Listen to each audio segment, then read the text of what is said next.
There have been some questions in the chat about receiving your text, John, and I know that you're willing to share it. So we will make sure that it is made available. Thank you again, John. It's now my task to conclude today's session and to look forward to tomorrow.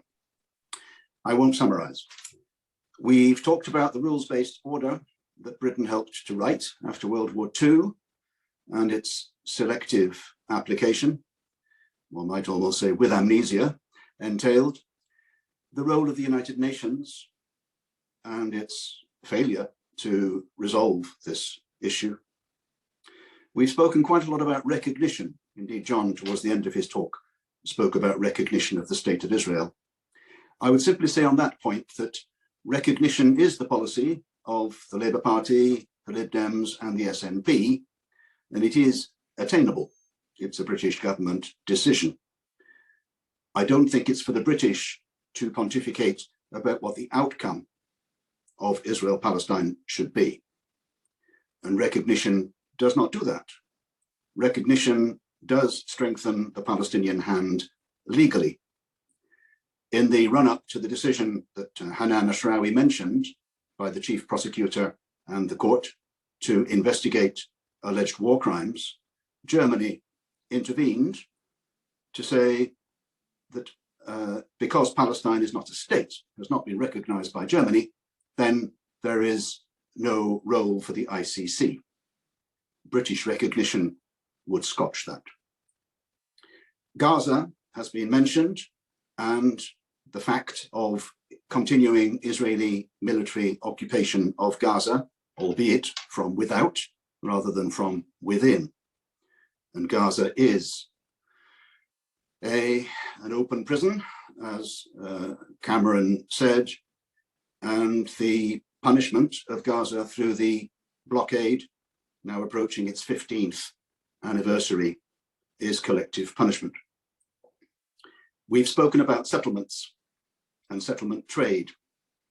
Simon Coveney, the Irish foreign minister, said a year ago, quite rightly, that settlements are de facto annexation. No other foreign minister in Europe has followed that lead, but it deserves to be followed. A key fact is that settlements are not part of the territory of Israel. They are part of the occupied Palestinian territories. In that respect, there is a troubling bill mentioned, listed in the Queen's speech last week, called the Boycotts, Divestment and Sanctions Bill, which not only seeks to preclude local councils, local public bodies from acting in accordance with their conscience on the issue of investment, but tries to link that ruling by the central government against such ethical investment decisions to the question of settlements by saying foreign countries or territories or those linked to them. This is very troubling. It may come up tomorrow in discussion. Elections in Palestine, Hanan Ashrawi commended them.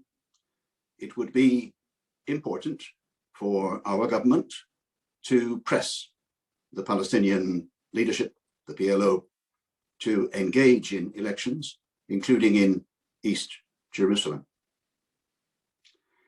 The Balfour Project has addressed several issues of late, one of them being the designation as a terrorist organization of 6 Palestinian NGOs, including Al-Haq, with no evidence to support that designation. It would be important for our government to take a stand on that issue, rather than to say this is a matter for Israel. This is an international issue, not a domestic Israeli issue. The Balfour Project has run a webinar with Save the Children and Lawyers for Palestinian Human Rights and Jude Lanchin on the plight of Palestinian child prisoners.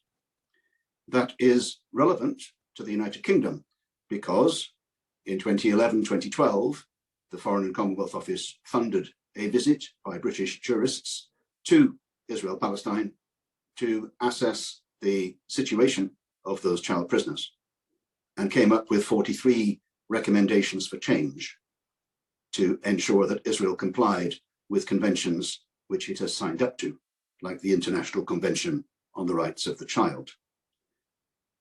To date, 42 of those recommendations remain unfulfilled.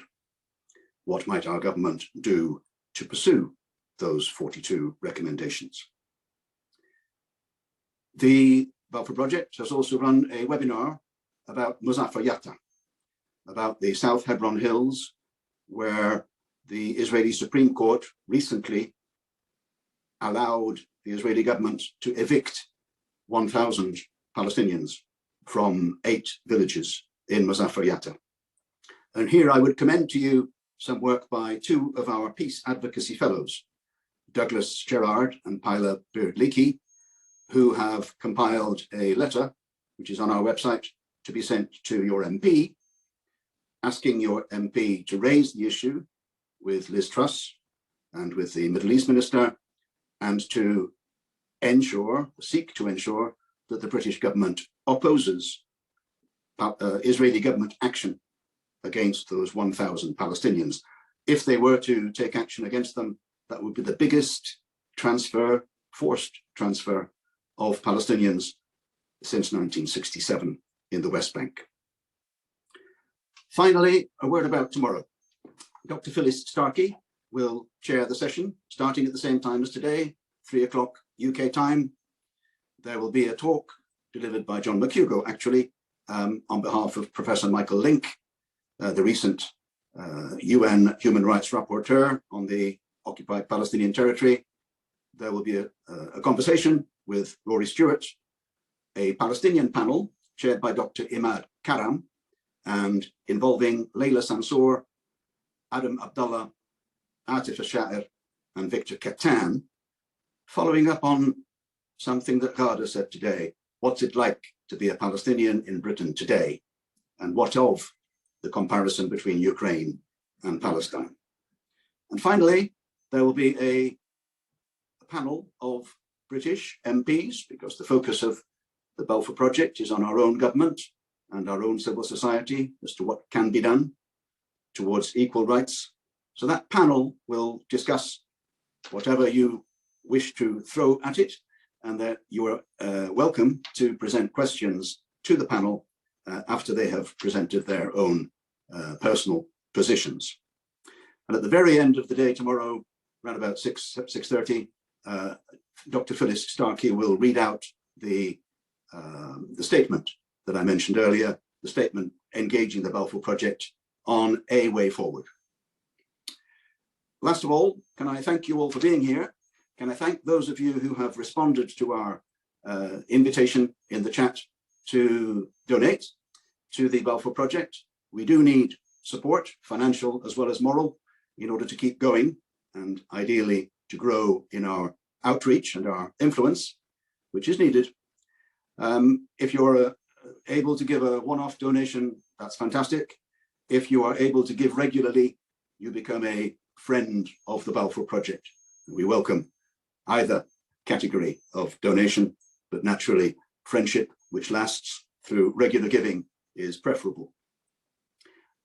On that note, I think I should end just reminding you that if you are able to come back to us tomorrow, use the same link as today, and the recording of today's proceedings will be up on our website, www.balfourproject.org, overnight, and the proceedings tomorrow will be starting at 3 o'clock, but will also be recorded fully and will be up on our website overnight on Wednesday. With that, thank you again for your fidelity. Thank you again for your attention. Thank you for your ability to stay the course, and wishing you very well. Good night.